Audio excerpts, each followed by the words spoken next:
Hey guys, here we are. We're going to study for the test next class, so let's do it. It says many professional schools require applicants to take a standardized test. Suppose that 100 students takes or 1,000 students take such a test several weeks after Pete receives his score. He got a 63, which placed him in the 73rd percentile. So what does that mean?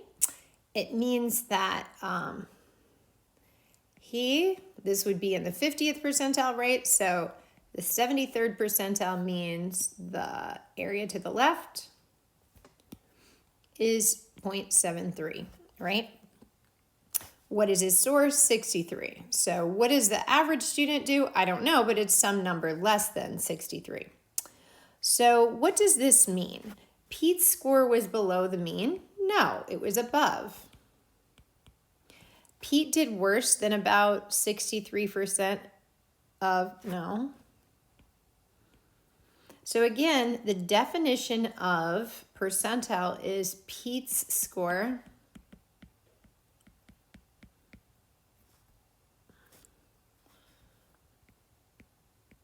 was at, hold on. I think I'd like to say it this other way.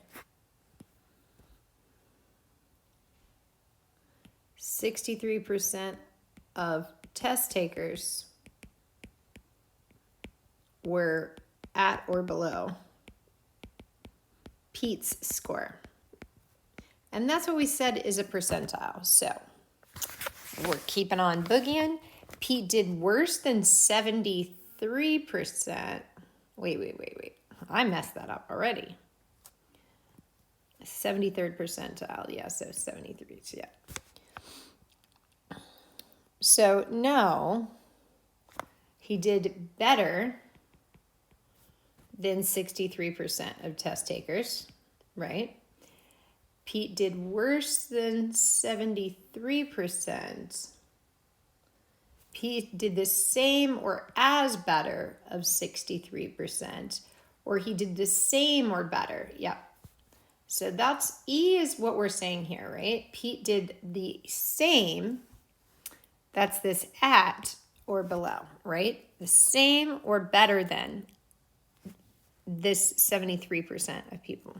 And his score was 63. Okay? Question number 2. It says, what would be the standard deviation? So if this is normal, then the mean and standard deviation, the mean is in the middle, the mode, P. And if we think about our flip grid, we would have 99.7% of the data. So almost all the data would be within 3 standard deviations of the mean. So if this is the max and the min, and we talked about some questions like that, then there'd be 3 bunny hops here, right? 3 bunny hops there. All right, so what would be the standard deviation? Well, our flip grid would look something like this. So what is the width of 1? Well, it looks like I went from 2, 3, 4, so it looks like the standard deviation is 3. Could I think about this mathematically? Well, sure. I went from 12 to 2, so that's 10, and I want to do that in 3 jumps. So 10 divided by 3 is about 3.3. Well, again, this is the closest number. Here again, I went from 2 to -8, so 2 minus a -8 is 10. If I divide that by 3, so it looks like it's a little more than 3, and that's the standard deviation, if it's normal.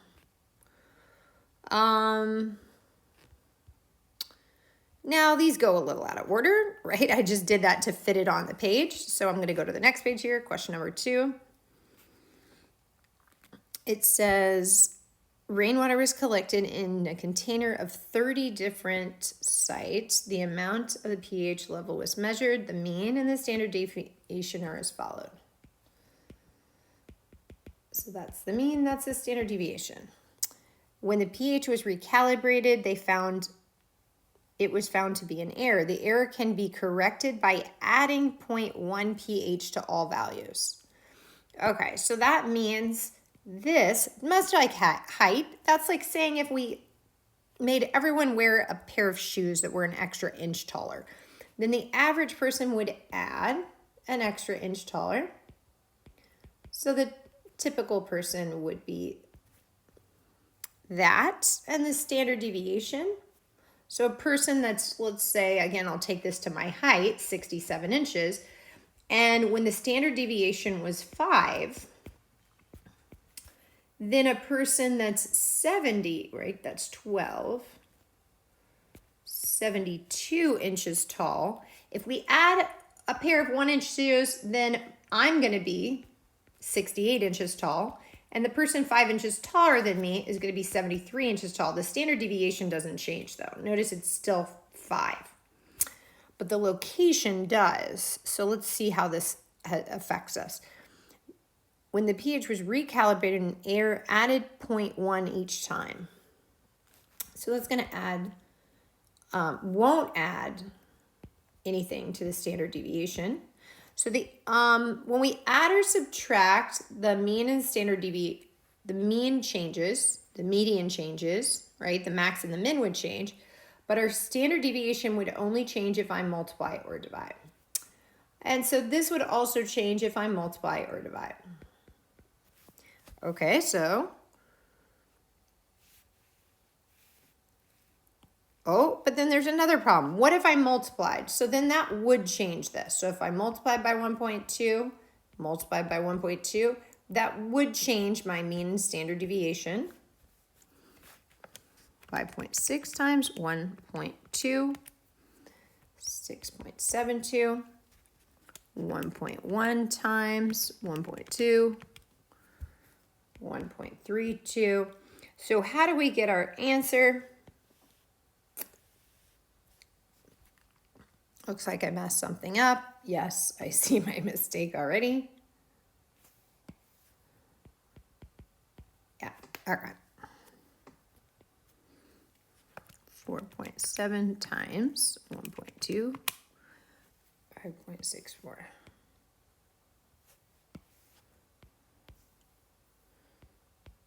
Beautiful.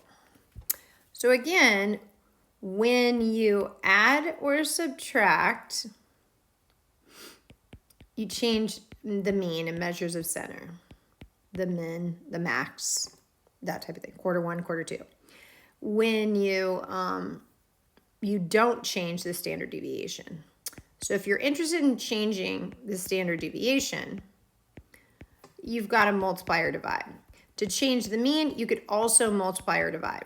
So all 4 operations change the mean, but these 2 operations change the standard deviation.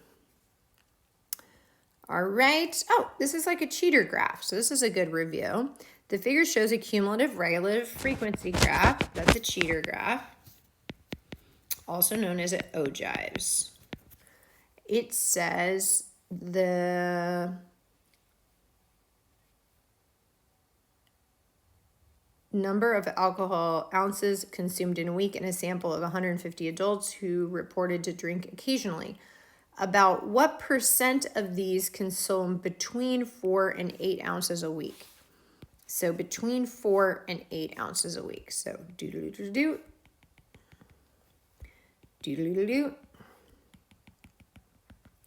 So 20% consume less than 4.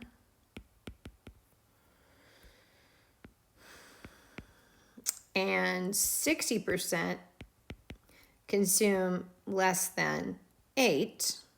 So that means between those there,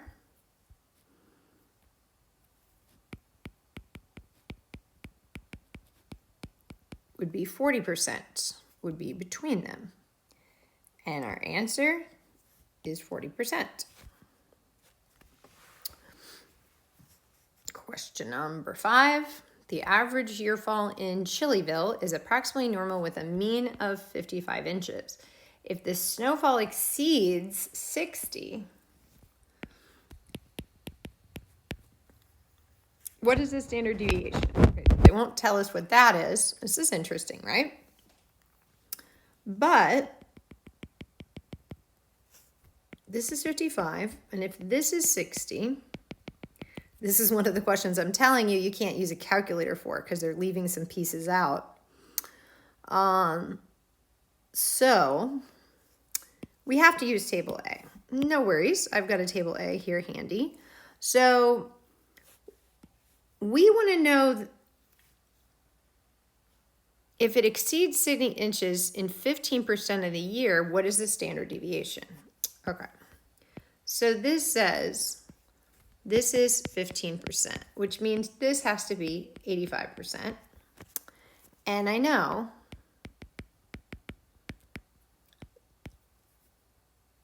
that I can look up the area, I can look up the z-score if I know the area under the curve. So, meaning I know the area under the curve is 85, I can go over here and look for my z value in the ones in the tenths place, and then go up and look for the z value, and then I can plug it into that formula. My actual score is 60, my predicted is 55, my standard deviation I can solve for. I can solve for S. So this is a very interesting problem. This one is what I'd call a type 3. And again, this is why you can't do this in the calculator. So that's why I try to teach you don't use a calculator until after Christmas, because I'm solving for S, the standard deviation. Okay, so let's go to our table, and I'm looking for 0.85. We looked for that number before. So, okay, so 0.85. I got to look on my back, and I'm looking for 0.85. And here it is. I think we found this before. So it's the z-score. Remember, these where the z-scores live. 1.04. 1.04. So I go back, and it is 1.04. So now I'm going to do the Lynch swap. All right, if you don't know that or you haven't seen that, I can swap spots with this. So I can have that as my standard deviation. 60 minus 55 is 5. And so my answer is 5 divided by 1.04.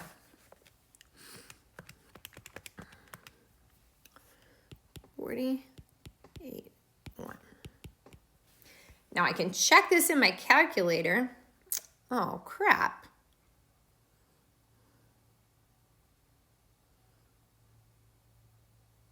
What did I do wrong?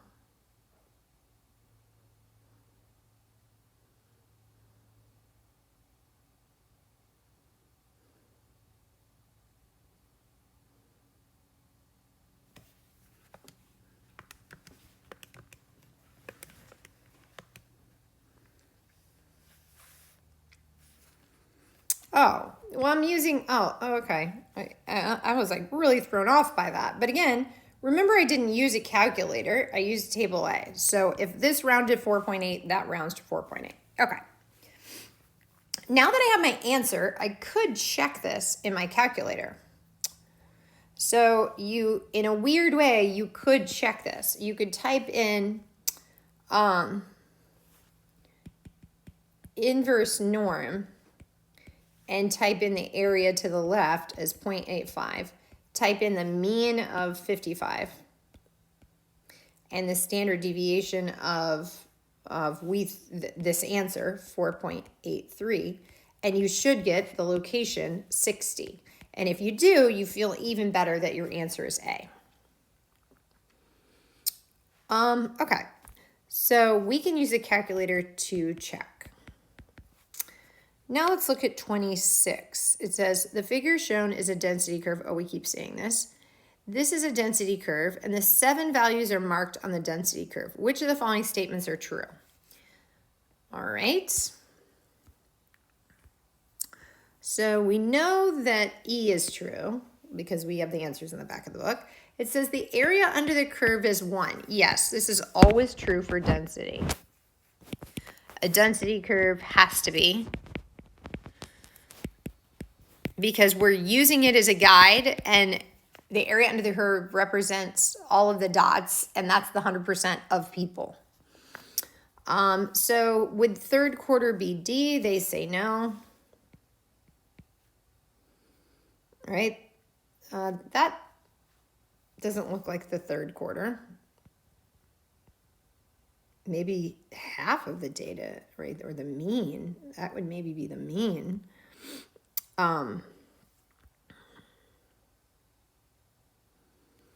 So what about the other ones? If it's the median C, no, the median would never be that low. That's too low to be the median. So this one's too high to be the third quarter. This is too low to be the median.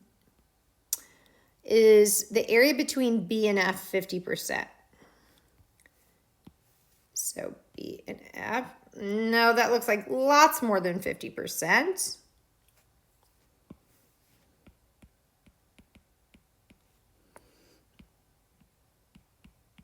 Right, the area under BF is lots greater than 50%. So our last one we prove false. Is the mean going to be E?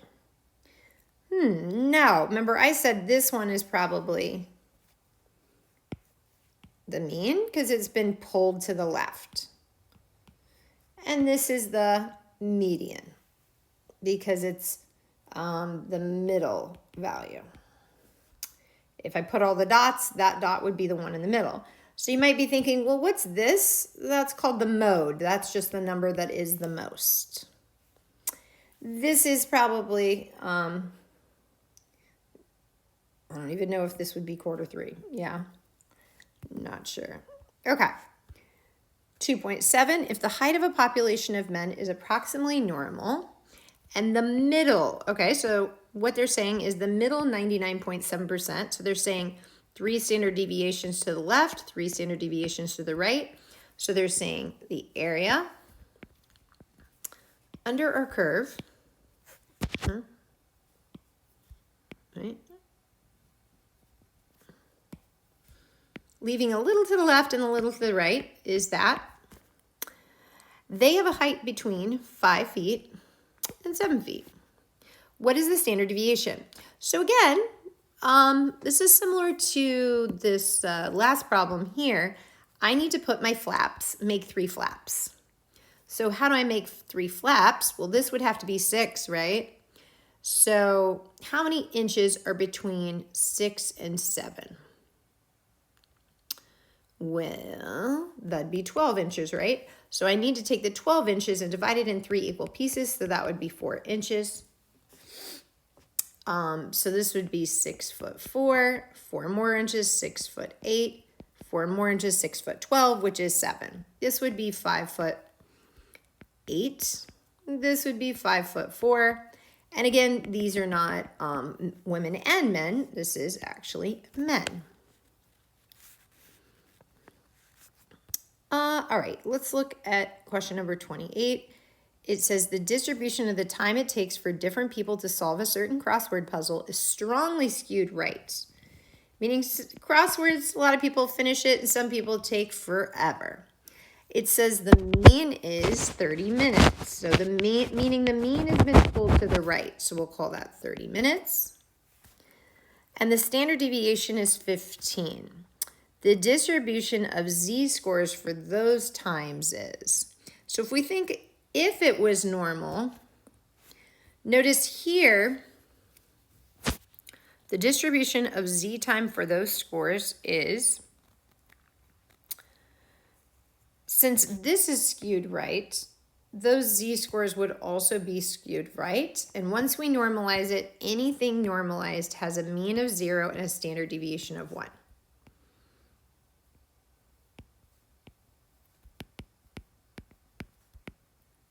And that happens when we normalize. Meaning we take whatever the mean is, 30, and we subtract it from the average, right? And we divide by the standard deviation. And this forces the z-score of an average person, so let's say the standard deviation was 15, it forces the z-score to be 0. For someone that is 1 higher, right? So that'd be 45, 15 above the mean. This forces the z-score to be 1, right? 45 minus 35 is, this is supposed to be 30. 15 divided by 15, that forces a person that's 15 inches taller, or excuse me, the time, taking 15 minutes longer, has a z-score of 1. That's what that means. All right, 2.9. The EPA requires that the exhaust of each motor vehicle is tested for its pollutants. The level was found to vary. It is approximately normal, and this is the mean and standard deviation. Which of the following best describes the proportion? So I don't want a percentage. I just leave it as a decimal. So it's like a percent, but just don't move the decimal. So that would be 42%, but they want us to leave it as a decimal. What is the best estimate of the proportion of light greater than 2? Okay. So, whoop. And so the mean, 145, the standard deviation, 0.4, 1.45, right? Greater than 2. So our calculator can do this, but we want to make sure we can do it by hand. Now I wouldn't see you do it by hand here, so I guess you could use your calculator in your multiple choice because I won't be able to see it. But this location is 2. So our z-score is 2 minus 1.45 over the standard deviation, 0.4.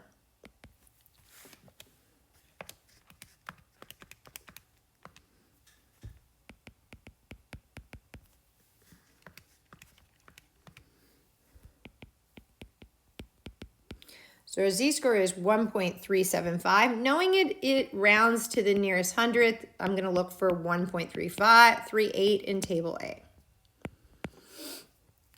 Knowing full well that table A is going to give me that, so my final answer, I'm going to subtract from 1. So 1 minus whatever I get from table A will be my answer. Okay, so let's go looking for 1.38. Boogie, boogie, boogie. 1.38. So 1.3, 8, doodle-doo, doodle-doo, 0.9162, 0.9162. So 0.9162, 1 minus 0.9162 is 0.0835, 0.0835. This is looking like a close enough number to our answer. If you want to check in a calculator, you do norms CDF. Lower bound is the 2. You want the area of the blue. Upper bound, we put a big number. Mean is 1.45 and standard deviation 0.4. We should get a number close to that. All right, question number 10, last multiple choice. You also want to look over the free response. So it says, until the scale was changed, the SATs were based on a scale set many years ago. For math, the mean under the old scale in the 90s was a mean of 470 and a standard deviation of 110. In 2016, the mean was 510 and a standard deviation of 103. Gina took the SAT in this year, right? So she's under the blue type and she scored a 500. So she did this. She did better than average. Her cousin later on got a 530. So they both did better than average, but who did better? And this is exactly why people invented z-scores, just to decide who's better. So the first numbers I'm going to find out, right? 500 minus 470, divide by the standard deviation of 110. And then this other one, I'm going to take 530 minus 510, divide by the standard deviation 103, and we'll say who has a better z-score. And z-score is how far are you away from the mean. So the person who's farther away from the mean is better. So this would be 30 divided by 110.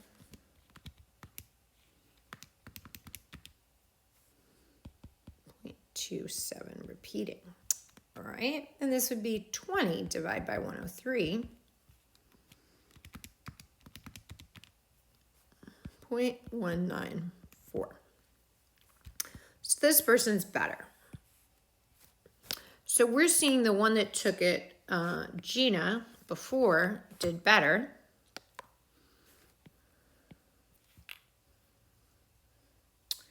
So we can eliminate here. They don't have the same z-scores, so that's there. So why did she do better? Well, she technically didn't do better because her raw score was better, because we see that her raw score was 500. Right? So her raw score wasn't 500, but we had to compare her. And so we find that this is our answer. Her standardized score was higher. She did higher percentile-wise. She's further from that mean. Well done, guys. Don't forget to check out the next video showing you 3 possible free response questions you'll need to do at the next test.